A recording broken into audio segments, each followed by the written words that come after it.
শ্রীমঙ্গলের বরুণা বাজারে ভয়াবহ অগ্নিকাণ্ড, কয়েক লাখ টাকার ক্ষয়ক্ষতি। বিস্তারিত দেখুন প্রতিবেদনে। বাজারের শ্রীমঙ্গলের বরুণা বাজারে ভয়াবহ অগ্নিকাণ্ডে একাধিক দোকানপাট পুড়ে ছাই হয়ে গেছে।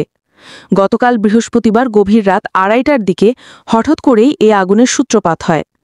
মুহূর্তের মধ্যে আগুন বাজারের কয়েকটি দোকানপাটে ছড়িয়ে পড়ে এবং ব্যবসায়ীদের কয়েক লাখ টাকার ক্ষয়ক্ষতি হয়।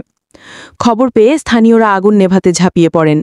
পরে শ্রীমঙ্গল ফায়ার সার্ভিসের একটি ইউনিট ঘটনাস্থলে পৌঁছে স্থানীয়দের সহযোগিতায় আগুন নিয়ন্ত্রণে আনে।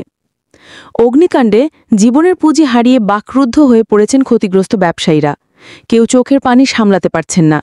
তাদের অভিযোগ, বহু বছরের সঞ্চয় ও মূলধন মুহূর্তে আগুনে ভস্মীভূত হয়ে গেছে।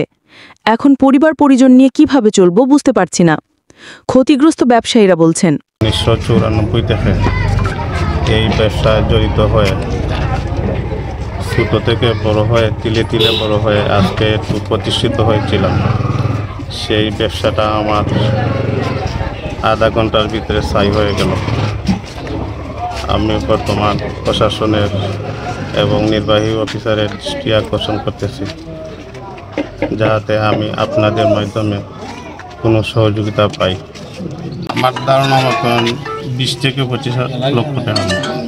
মাল বাহির করতে গিয়া মানুষরা প্রায় 8-10 মিনিটের ভিতরে পুরোটা দোকান খালি করার চেষ্টা করতেছে। এমতো অবস্থায় আমার প্রায় কম্পিউটার ছিল, সিসি ক্যামেরা ছিল, ওগুলা অনেকটি ব্যাঙ্গের চ্যাঙ্গে চুরমার হয়ে গিয়েছে এবং অনেক মালগুলা নষ্ট হয়ে গিয়েছে।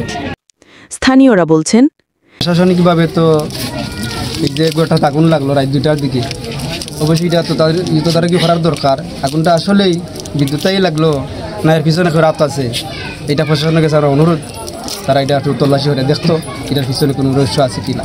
এদিকে আগুন লাগার সঠিক কারণ এখনও নিশ্চিত হওয়া যায়নি। তবে প্রাথমিকভাবে ধারণা করা হচ্ছে বিদ্যুৎ লাইনের শর্ট সার্কিট থেকে অগ্নিকাণ্ডের সূত্রপাত হতে পারে।